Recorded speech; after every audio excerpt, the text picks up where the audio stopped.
Pourriez-vous, s'il vous plaît, au gouvernement, me confirmer votre numéro d'équipe? 55.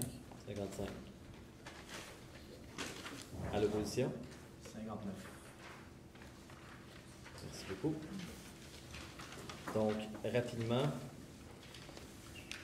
est-ce que certains d'entre vous ont besoin de traduction? Ça va? Sinon, court rappel, question de décorum. Il y a des points assignés au décorum, donc vous vous levez quand on vous appelle. Si vous posez des questions, ça se fait en se levant, ça se fait dans le silence. Si on vous indique de vous rasseoir, soit par moi ou par un membre de l'équipe, vous vous rassoyez. Sinon, mademoiselle à ma gauche fait le temps pour vous. Vous parlez au lutrin ici. Elle va vous montrer comment elle procède. Ça va être avec des affiches comme ça. Sinon, pour les 10 dernières secondes, ça va être sur mes doigts, comme ça. Puis pour les 15 secondes de grâce, ça va être avec ce signe. Est-ce qu'il y a un son ou quelconque signe qui va signifier la fin du temps réglementaire, entre guillemets, avant le 15 secondes de grâce, taper dans les mains ou... On était supposé avoir quelque chose pour faire le son, puis on ne l'a pas présentement, donc c'est comme un peu inconsistant pour l'instant. Peux-tu le faire? Ouais, je vais faire. Après 30 secondes, tu tapes. C'est bon. Fais-nous une démonstration. Plus que ça. Comme ça. Parfait, ça. Bon, après 30 secondes. Exact. Puis le 30 secondes de fin, vous l'indique. Donc, on se fie aux 30 secondes de fin de la personne qui chronomètre. Ça répond à ta question? Oui, très bien. Merci beaucoup. Donc, si vous n'avez pas d'autres questions, j'inviterai le Premier ministre ou la Première ministre à venir faire son discours d'une durée de 5 minutes, dont les 30 premières dernières secondes sont protégées.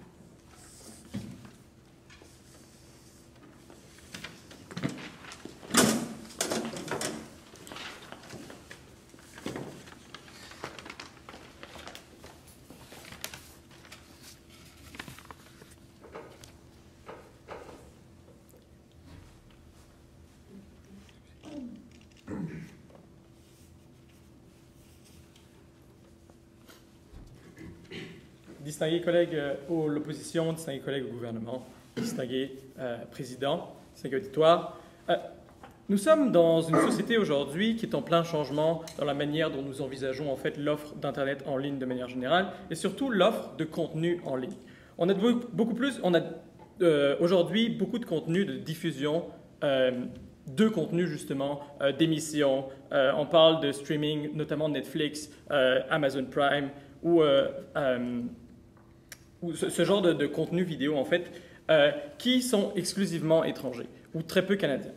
Dans cette mesure-là, Monsieur le Président, le gouvernement propose de contraindre le fournisseur d'Internet, d'accès Internet, donc le FAI, à verser une redevance pour financer le Fonds de médias canadiens. En fait, le but, c'est vraiment d'assumer collectivement ses responsabilités. Donc, les modalités de cette motion seront donc 5% du montant de la facture Internet de l'abonnement actuel sera alloué au Fonds du média canadien sur tous les abonnements. Donc, c'est une taxe qui sera probablement absorbée par le consommateur, on imagine. Est-ce que c'est tant mieux? Probablement. Ensuite, la date, donc ce sera le 1er avril 2019, qui est le début, en fait, tout simplement, de l'année fiscale canadienne, en considérant tout simplement la neutralité du net aussi. On met cette modalité parce qu'en fait, on veut une présence accrue du contenu canadien sur les plateformes en ligne. Voilà. Donc, cette motion-là est nécessaire, Monsieur le Président, nécessaire pour la protection du patrimoine, nécessaire pour le maintien d'une saine compétition et enfin nécessaire pour la création d'un précédent. Alors, pourquoi c'est nécessaire pour la protection du patrimoine? Il faut comprendre que le modèle du gouvernement aujourd'hui, c'est de promouvoir la culture canadienne, puisque c'est un service aujourd'hui d'intérêt général que de parler aux gens d'ici, des Canadiens et Canadiennes. On est dans un contexte aussi, ici, où de plus en plus de gens vont être tentés par regarder le contenu des plateformes de diffusion en ligne.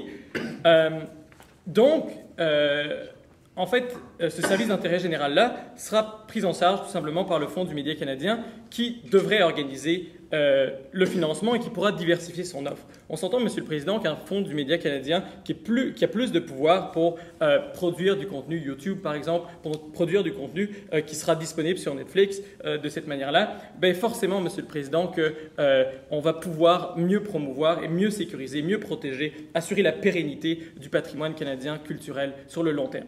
Sur le court terme, maintenant, et j'en viens à mon deuxième argument, qui est le maintien d'une saine compétition. Donc, le maintien d'une saine compétition va se passer en deux sous-points. D'abord, les fournisseurs et ensuite les producteurs. D'abord, les fournisseurs.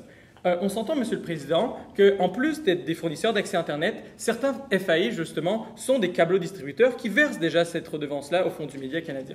Sauf qu'aujourd'hui, et notamment dans les métropoles canadiennes, on voit de plus en plus de petits fournisseurs qui sont des espèces de revendeurs d'accès Internet qui produisent une certaine forme de dumping, puisqu'en fait, ils proposent des prix concurrentiels sur les prix des câbles distributeurs qui doivent s'occuper essentiellement des infrastructures et en plus de verser une part de leurs bénéfices au Fonds du média canadien. Donc déjà, on s'assure, Monsieur le Président, d'une meilleure compétitivité à ce niveau-là. Et ensuite, au niveau des producteurs, c'est sûr, Monsieur le Président, que là, on parle des producteurs de films canadiens ou les producteurs de contenu canadien versus les producteurs américains, essentiellement des États-Unis, puisque on s'entend que Netflix, YouTube Videos, Amazon Prime, c'est essentiellement du contenu américain qui est proposé par Hollywood.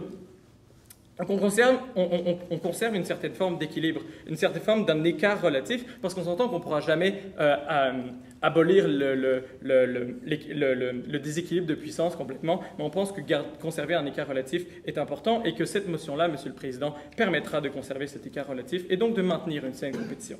Ensuite, sur la création du précédent, Monsieur le Président, c'est très important aujourd'hui qu'en contexte de révolution technologique, on trouve des mécanismes pour rééquilibrer, pour promouvoir en fait l'intérêt commun et le service d'intérêt général. Parce qu'aujourd'hui, l'essentiel de cette taxe-là, ce serait de taxer en fait les producteurs de contenu. Or, on ne peut pas puisqu'il faudrait que ces entreprises-là soient enregistrées sur le registraire des entreprises du Canada. Il faut trouver des mécanismes pour rééquilibrer ces formes de coûts et les internaliser en fait d'une certaine manière. Donc, Monsieur le Président, on pense que cette motion-là est nécessaire justement pour créer le précédent de dire et d'envoyer le message aux créateurs de contenu canadiens essentiellement qu'ils sont backés par le gouvernement, je m'excuse de l'anglicisme, mais qu'ils sont soutenus par le gouvernement de cette manière-là et donc qui pourront mieux investir sur le long terme, sur les infrastructures et donc un contexte d'une certaine manière beaucoup plus prévisible puisqu'on s'entend que la prévisibilité est un facteur d'investissement d'une certaine manière.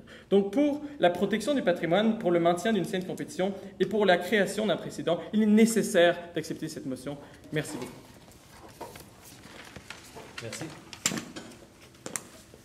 J'invite maintenant le chef de l'opposition de faire son discours d'une durée de 5 minutes, dont les 30 premières et dernières secondes sont protégées.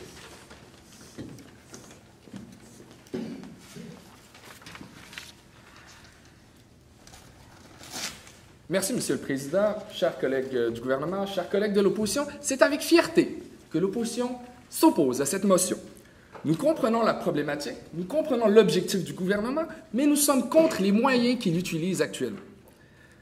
Qu'est-ce que nous sommes ici? Nous sommes l'opposition et nous sommes pour les consommateurs. Nous sommes ici pour défendre le droit des consommateurs et d'avoir Internet. Et Internet, en ce moment, nous sommes en train de discuter aussi à travers le Canada que Internet devienne un droit.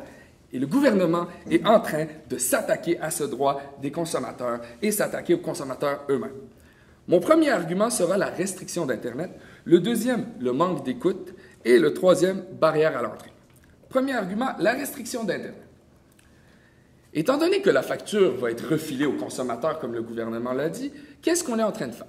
On est en train de s'attaquer aux Canadiens et aux Canadiennes qui n'ont peut-être pas le moyen d'absorber cette hausse. On est en train de s'attaquer aux étudiants. On est en train de s'attaquer aux Canadiens à faible revenu qui ne pourront pas absorber cette hausse d'Internet, du prix d'Internet. Qu'est-ce qu'on fait? On diminue l'accessibilité. On diminue l'accessibilité à Internet qui est un outil essentiel au 21e siècle pour répondre aux besoins. Que ce soit des besoins de divertissement ou que ce soit des besoins logistiques, Monsieur le Président, et c'est ce qu'on est en train d'attaquer. De plus, en montant les prix sur le prix d'Internet, on empêche aussi les fournisseurs d'Internet de pouvoir plus investir en innovation. En innovation qui vont donner un Internet haute vitesse à nos régions, à nos PME qui se retrouvent en région et qui ont besoin d'un Internet de qualité. Pas à travers le fonds des médias, donc on prend cet argent-là pour le mettre dans le fonds des médias, au lieu de le mettre dans la qualité du service que nos citoyens pourraient avoir à travers toutes les régions du Canada. Ensuite, mon deuxième argument sera le manque d'écoute des consommateurs. Le fonds des médias est un fonds désuet. C'est un fonds géré par le gouvernement, géré par des fonctionnaires.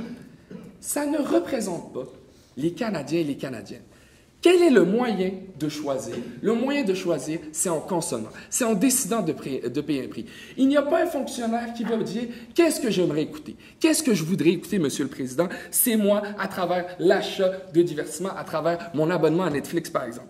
Donc, le Fonds des médias est déconnecté des Canadiens. Il est géré par des fonctionnaires. Et ces fonctionnaires ne sont même pas élus par les Canadiens et Canadiennes. Donc, on ne peut même pas sortir l'argument de la représentativité que le gouvernement aurait pu sortir dans ce cas-ci. Donc, ce qu'on est en train de faire, c'est de ne pas écouter les Canadiens et Canadiennes. Et nous, à l'opposition, on les écoute. On écoute les consommateurs et on leur donne ce droit de choisir. Qu'est-ce qu'on veut écouter? Par la suite, nous avons aussi l'argument de des barrières à l'entrée.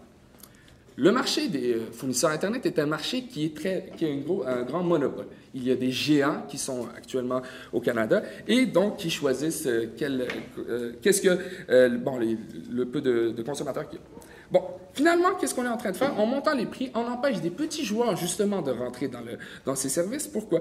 Parce que eux, leur action, comment ils peuvent jouer, c'est à travers le prix. C'est à travers le choix du prix de ces consommateurs-là. Et en donnant à 5 %, on empêche ces personnes, ces entreprises de rentrer. Donc, on diminue le choix des consommateurs et on fait augmenter les prix. On empêche les différentes entreprises de pouvoir rentrer.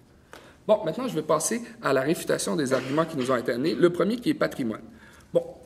Nous ont parlé qu'il faut défendre le patrimoine canadien. Nous sommes très d'accord. Le patrimoine canadien est un patrimoine historique d'importantes répercussions chez les Canadiens. Mais la culture est définie par quoi, Monsieur le Président? Elle est définie par les personnes qui vivent dans le pays. Elle est définie par qui? Elle est définie par les Canadiens et les Canadiennes. Et donc par les consommateurs, parce que les Canadiens et Canadiennes sont des consommateurs. Donc, lorsque je choisis de consommer quelque chose, je choisis en quelque sorte la culture dans laquelle je voudrais être. En choisissant un film, en choisissant quelque chose, je dis c'est ce qui me représente, c'est ce que je voudrais faire. Donc, je définis la culture des Canadiens à travers ça, à travers mon choix. Ce n'est pas au gouvernement de dire qu'est-ce que la culture canadienne, mais c'est aux Canadiens de le dire eux-mêmes.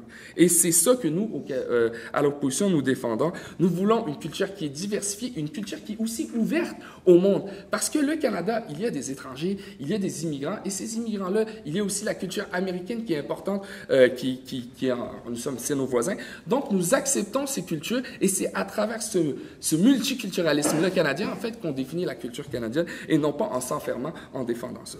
Et c'est aussi à nos artistes canadiens de devoir innover, de devoir se diversifier pour attirer les Canadiens, et ce n'est pas au gouvernement d'imposer un fonds qui est désuet. Donc, pour toutes ces raisons et pour tous ces arguments que nous avons amenés, nous sommes fiers de défendre les consommateurs et nous sommes fiers de s'opposer à cette motion. Merci beaucoup. Merci, Monsieur le chef de l'opposition. J'invite maintenant le premier député du gouvernement à venir faire son discours d'une durée de 3 minutes, dont les 30 premières et dernières secondes sont protégées.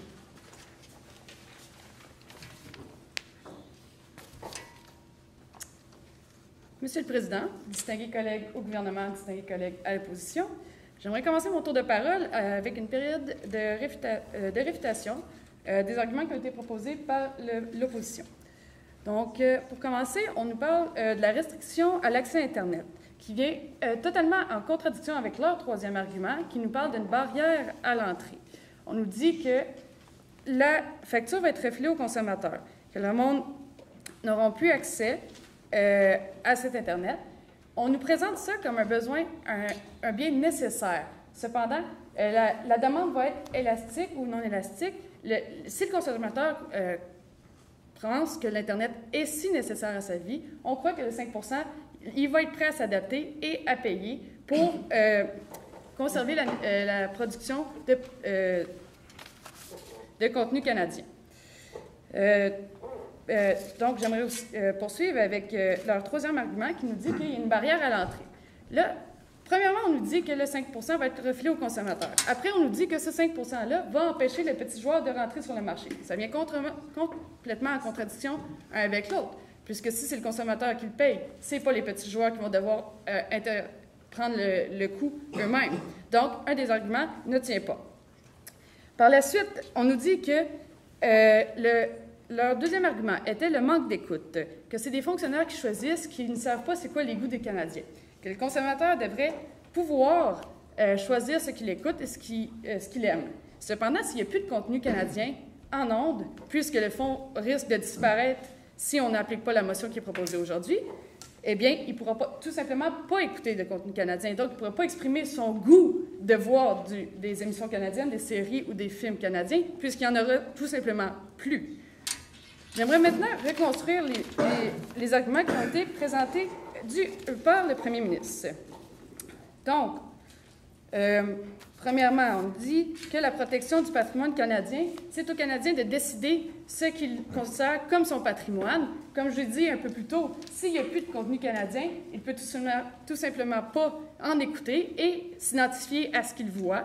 On parle de la culture qui doit être représentée. C'est nécessaire ici de maintenir la survie du fonds afin de pouvoir continuer à offrir ce contenu-là et que les Canadiens puissent s'identifier à ce qu'ils voient et non à du contenu américain. On ouvre la porte à la culture américaine très fortement en contrant cette motion, qui est, je le rappelle, nécessaire. Maintenant, oui, on nous dit aussi que c'est les artistes qui ont besoin de se diversifier. Mais écoutez, Monsieur le Président, si on n'a plus d'argent à investir dans les productions canadiennes, comment un artiste canadien peut se diversifier? Il n'a tout simplement plus d'emploi ou il doit travailler avec moins de fonds, donc moins de chances de percer. On parle ici des productions moins compétitives du côté canadien qui ne compétitionnent pas avec les productions américaines. Donc, c'est pourquoi cette motion est nécessaire. Merci. Merci beaucoup. J'invite maintenant le premier député de l'opposition à faire son discours d'une durée de 3 minutes. Encore une fois, 30 premières et dernières secondes. Protégez.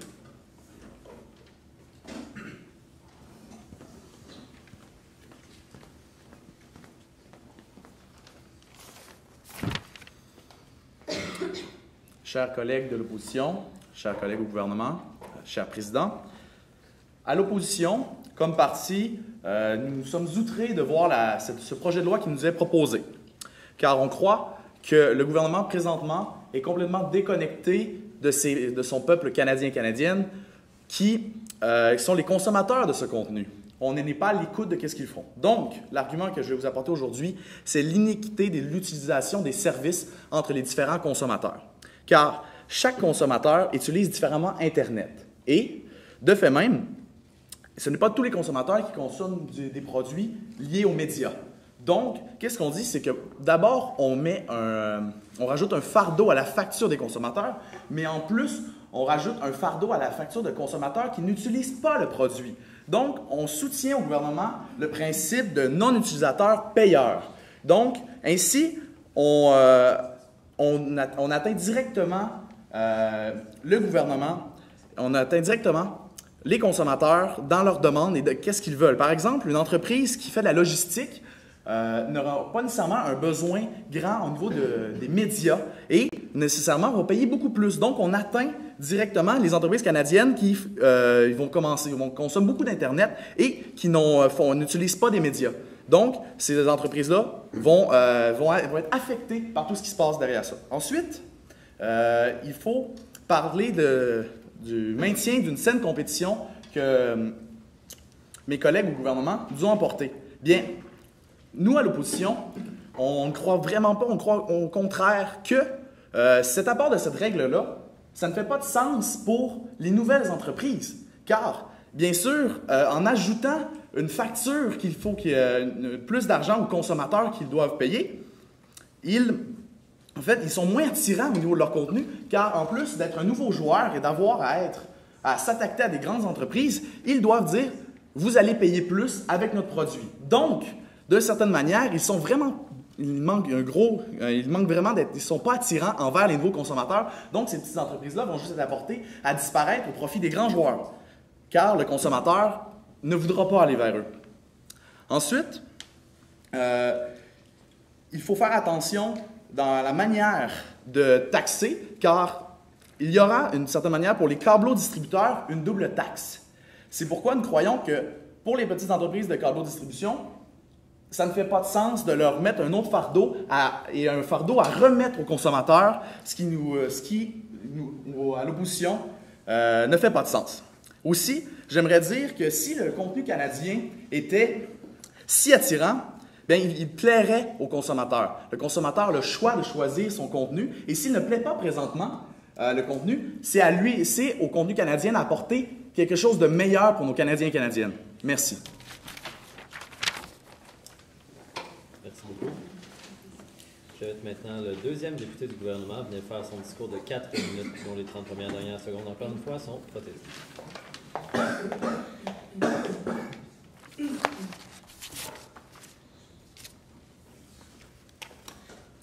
Monsieur le Président, distingués collègues au gouvernement, distingués collègues à l'opposition, aujourd'hui, on est face à vous pour une motion qu'on juge nécessaire. Une motion de contraindre les fournisseurs d'accès Internet à verser une redevance au Fonds des médias canadiens. Je vais vous amener mon 4e argument du gouvernement pour après ça passer une période de réfutation et de reconstruction par la suite. Le 4e argument du gouvernement, c'est un argument de protection du fonds. Le fonds du média canadien doit être protégé. Il faut se rappeler pourquoi ce fonds a été créé. Ce fonds a été créé pour assurer une diversité dans le contenu. Ce fonds a été créé pour préserver cette diversité et octroyer des subventions aux petits joueurs tout au cours aux grands joueurs. Donc, il faut préserver ce fonds à tout prix. Il faut le protéger. Il faut se rappeler que ces subventions-là sont octroyées à autant des petites productions que des grandes. Nous sommes tous fiers de voir Denis Villeneuve remporter un Oscar. Nous sommes tous fiers de voir des productions être vendues à l'international. Mais ces productions-là n'auraient pas pu avoir lieu s'il n'aurait pas eu l'aide du Fonds des médias canadiens. On ne devient pas une méga production du jour au lendemain sans l'aide du gouvernement. C'est pourquoi cette protection-là est essentielle au niveau du Fonds des médias canadiens et elle est nécessaire. Je vais par la suite arriver à une période de réfutation des arguments amenés par l'opposition. L'opposition nous parle qu'il va y avoir une inégalité au niveau du service entre les consommateurs. Nous, on croit aux côtés du gouvernement que la neutralité du net qui a été amenée par mon premier ministre est primordiale. On ne veut pas ouvrir la boîte du Pandore, de retirer la neutralité du net, de permettre à des grandes entreprises de bénéficier d'une meilleure connexion Internet, d'une meilleure bande passante, au détriment de petites entreprises qui, encore là, viendraient nuire à cette protection-là, à cette nécessité-là de protéger notre culture. Donc, l'opposition vient nous dire aujourd'hui qu'ils sont prêts à ouvrir cette boîte de Pandore-là parce qu'actuellement, nous ne sommes pas en mesure d'identifier les fournisseurs Internet de streaming, les fournisseurs d'Internet de médias ou les simples consommateurs, mais la neutralité du net doit être protégée et c'est pour ça aujourd'hui qu'on impose une taxe à l'ensemble des fournisseurs d'Internet. Maintenant, il vient nous parler du fonds est désuet. Je tiens à rappeler à l'opposition que c'est les sondages menés par Statistique Canada et des entreprises privées qui permettent au Fonds des médias de choisir les entreprises qui sont subventionnées, choisir les domaines des médias où ils vont subventionner. Donc, si les sondages sont faits auprès du peuple canadien, je ne vois pas comment le fonds est désuet dans le choix des médias et le choix des entreprises qui vont être subventionnées. Donc, l'argument de l'opposition ne tient juste pas. C'est les Canadiens, par le biais des sondages, qui permettent au fonds de s'intégrer. Donc, après ça, on parle que les petites compagnies ne pourront pas entrer dans le marché. Le 5 % est applicable autant sur les petites compagnies que les grandes compagnies. Donc, les factures vont être augmentées du 5 % de manière égale. Je ne vois pas en quoi les petites compagnies vont être incapables d'embarquer sur le marché ou d'avoir une nuisance importante. Ils vont avoir la même nuisance que les grandes entreprises. Je vais passer maintenant à la reconstruction au niveau du précédent qui est amené par mon premier ministre. Il faut créer un précédent. La technologie est maintenant rendue ici. Les médias ne sont plus sur les tableaux simples. Les médias sont aussi dans les médias, dans l'Internet, pardon. Il faut prendre le temps de réagir et de régir cette situation-là. Il ne faut pas attendre que ça devienne un monstre complètement incontrôlable et qu'on se prenne là à le réagir. Donc, il est important d'équilibrer les mécanismes, de créer un précédent juridique, d'encadrer cela et d'imposer cette taxe-là pour une nécessité complète. Donc, aujourd'hui, le gouvernement est fier de proposer une motion qui est nécessaire, une motion qui est nécessaire pour protéger notre patrimoine qui nous est si cher, l'histoire de notre pays. Notre motion est nécessaire pour la saine compétition au niveau des producteurs, au niveau des fournisseurs, est nécessaire pour créer un précédent et est nécessaire, après tout, pour protéger ce fonds des médias, ce fonds qui nous est si cher et qui nous est si profitable. Merci, Monsieur le Président. Merci. Je vais être maintenant le deuxième député de l'opposition à venir faire son discours d'une durée de 4 minutes, dont les 30 premières dernières secondes sont protégées.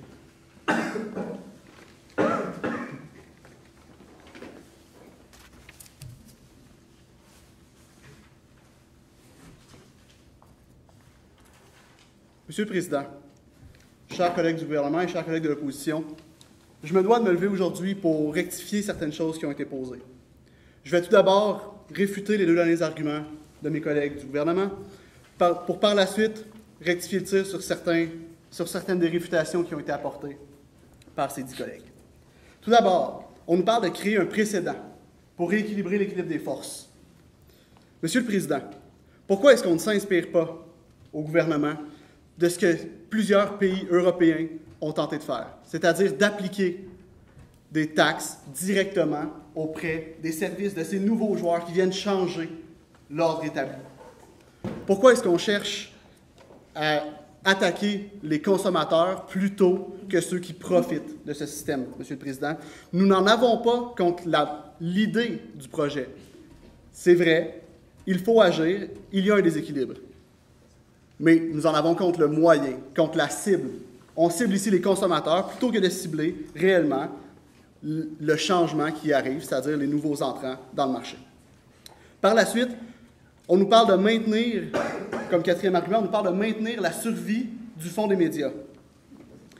On nous parle que le Fonds des médias est représentatif du peuple parce qu'il se base sur des sondages. J'aimerais demander au gouvernement, est-ce que vos sondages sont plus précis que les 10 millions d'abonnés sur Netflix? Est-ce que la démocratie du portefeuille des concitoyens n'est pas plus importante que ces sondages que l'on voit? Nos citoyens nous démontrent ce qu'ils veulent voir, ce qu'ils veulent consommer, de par leur achat, de par leurs moyens. Donc, si le fonds des médias ne survit pas, c'est peut-être parce qu'il ne produit pas, et en fait, nous croyons à l'opposition que c'est parce qu'il ne produit pas ce que les gens ont réellement le goût d'acheter. J'aimerais revenir sur l'attaque qui a été faite par rapport à la restriction de l'accès à Internet que nous avons amenée en premier argument. Mes collègues de l'opposition nous mentionnent que l'accès à Internet est un choix, que l'on devrait choisir si on a réellement besoin d'Internet ou pas. Je ne sais pas dans quel monde le gouvernement vit, Monsieur le Président, mais clairement, en 2018, l'accès à Internet est devenu primordial. C'est impossible pour un étudiant de réussir à faire un diplôme sans avoir accès à Internet. C'est impossible de pouvoir travailler dans le monde moderne pour plusieurs emplois sans avoir accès à Internet. C'est une nécessité, c'est un besoin. Ce n'est pas qu'un choix. Et lorsqu'on parle d'augmenter ce prix d'Internet pour des étudiants qui sont déjà à faible revenu, qui ont de la difficulté, Monsieur le Président, 5 %, ça peut paraître beaucoup quand on sait qu'une facture d'Internet monte au minimum à plus de 50 $. J'aimerais revenir également sur l'argument où on a parlé d'inéquité, où on parlait des consommateurs qui ne consomment pas de médias et qui se retrouveraient à parler et à devoir payer pour ceux qui consomment des médias. On n'attaque pas ici la neutralité du net. On ne dit pas qu'il faut cesser la neutralité du net. On dit tout simplement que le moyen qui est utilisé par le gouvernement va faire que les gens vont payer alors qu'ils n'ont pas à payer pour des médias qu'ils n'utilisent pas. On a parlé aussi de barrières à l'entrée sur le marché, Monsieur le Président. On nous dit que, justement, une augmentation de prix, si on l'envoie aux consommateurs, ça ne devrait pas empêcher les petits joueurs d'entrer. Mais on sait que les petits joueurs qui cherchent à entrer sur le marché, leur seul atout contre la notoriété des géants comme Bell, comme Rogers, c'est le prix. Si on leur met des bâtons dans les roues pour qu'ils puissent établir un prix plus faible que ces géants, que ces multinationales des médias, on sait clairement que ces petits joueurs ne pourront pas compétitionner. Et c'est de cette manière que nous croyons qu'il y a une barrière à l'entrée. Cela ne vient pas contredire notre premier argument. Merci, Monsieur le Président. Merci. J'invite maintenant le Premier ministre à venir faire son discours de conclusion de 3 minutes, entièrement protégé.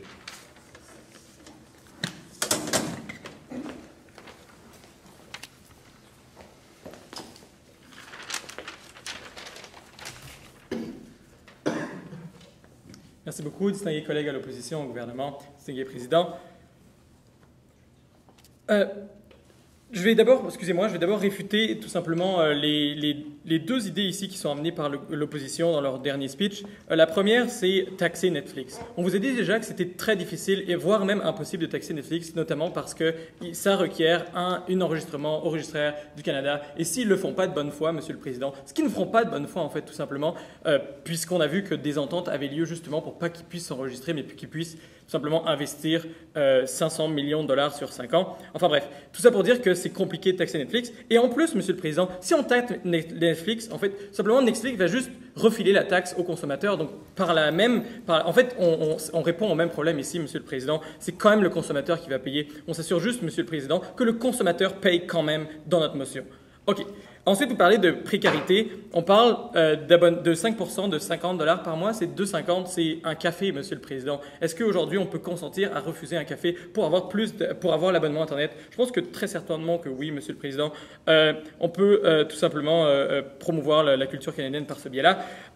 Ensuite, Monsieur le Président, je vais donc cristalliser sur la nécessité, sur le nécessaire. Le nécessaire implique 3 choses, Monsieur le Président. Le nécessaire implique une urgence, implique un impact avéré aux conséquences, et ensuite implique une possibilité d'agir, Monsieur le Président. Sur l'urgence, on vous a dit, Monsieur le Président, que le fonds des médias du Canada est en danger parce qu'il y a un écart qui se creuse entre les productions canadiennes et les productions américaines qui, forcément, Monsieur le Président, ont des budgets différents. Mais aujourd'hui, le budget se creuse de plus en plus. Et donc, on a des productions américaines qui répondent de plus en plus aux besoins besoin mondialisé voilà. Et de l'autre côté, Monsieur le Président, on a une production canadienne qui tire la patte et qui pourtant a du talent, Monsieur le Président. Donc il y a une urgence d'agir ici pour essayer de rééquilibrer d'une certaine manière. Et cette taxe, Monsieur le Président, répond à cette urgence-là. De l'autre côté, Monsieur le Président, on vous parle d'alternatives. À aucun moment, on a eu d'alternatives crédibles, Monsieur le Président. On aurait pu parler, par exemple, du partenariat qu'a entretenu Netflix sur 5 ans, 5 millions. Mais là, c'est encore là, Monsieur le Président, c'est juste sur 5 ans. Qui dit qu'après 5 ans, il n'y aura pas juste rien, Monsieur le Président? Ensuite, on a parlé d'impact. L'impact va se faire d'abord économique et ensuite politique. D'abord économique, Monsieur le Président, parce qu'il faut soutenir la création de contenu. C'est tout simplement important de donner plus d'argent au Fonds des médias du Canadien et en plus, Monsieur le Président, sans affecter la neutralité du net qui, en soi, Monsieur le Président, a un impact économique grave sur l'accès à Internet et sur la facture qui est beaucoup plus important sur la facture des Canadiens. Ensuite, il y a un impact politique, Monsieur le Président, parce que forcément, le modèle d'inclusion du Canada devrait passer par la production de contenu, Monsieur le Président. Et si le Canada ne peut pas produire de contenu qui vise à promouvoir son modèle d'inclusion ou son modèle de citoyenneté, Monsieur le Président, on est dans un gros problème ici. Et cette taxe-là vise cet impact politique-là. Ensuite, on a juste la possibilité d'agir, puisque le gouvernement peut intervenir sur le marché pour rééquilibrer les déséquilibres, pour internaliser les coûts, Monsieur le Président. Donc, pour des raisons d'urgence, d'impact et de possibilité, Monsieur le Président, nous sommes fiers de proposer la motion. Merci. Merci. J'invite maintenant le chef de l'opposition pour son discours de conclusion d'une durée de 3 minutes entièrement protégée.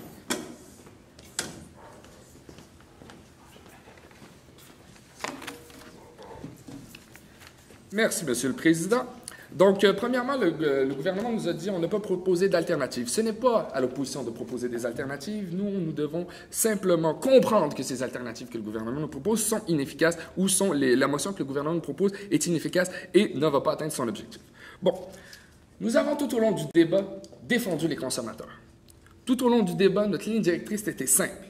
C'était défendre les Canadiens et les Canadiennes par leur choix de consommation. De leur côté, ils ont parlé de patrimoine, de la nécessité d'agir maintenant. De notre côté, le patrimoine, nous avons dit que c'était les Canadiens qui définissaient leur patrimoine, et c'était à travers le choix de consommation. La culture se construit par la population dans laquelle elle habite, elle n'est pas historique. Donc la culture est changeante, et c'est ce que les Canadiens sont en train de démontrer à travers leur choix de contenu médiatique. Ce contenu qui, s'il était aussi innovant, serait encore vivant et n'aurait pas besoin du fonds du média pour continuer à vivre. Ce fonds des médias qui est déconnecté de la réalité actuelle et de ce que les Canadiens et Canadiennes ont envie d'écouter. Leur motion aussi, on parlait on va créer un précédent.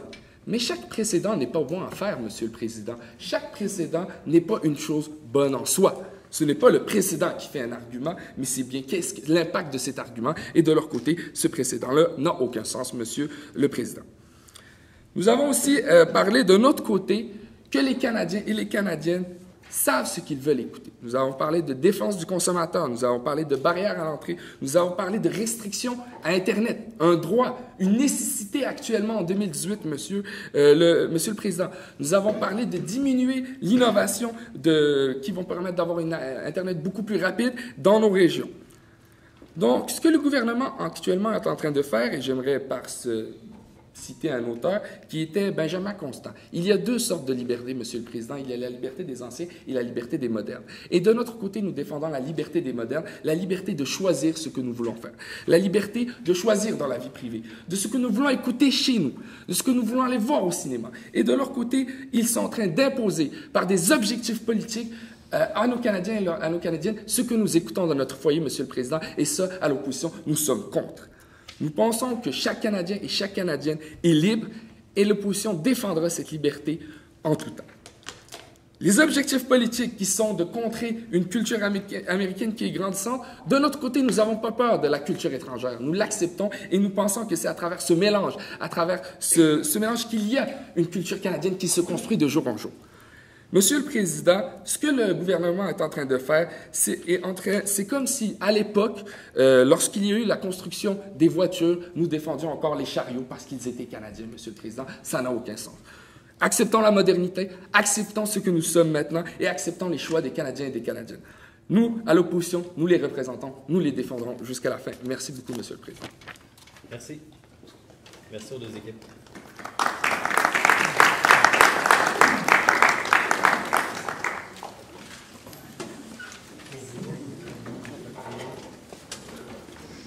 Eyes on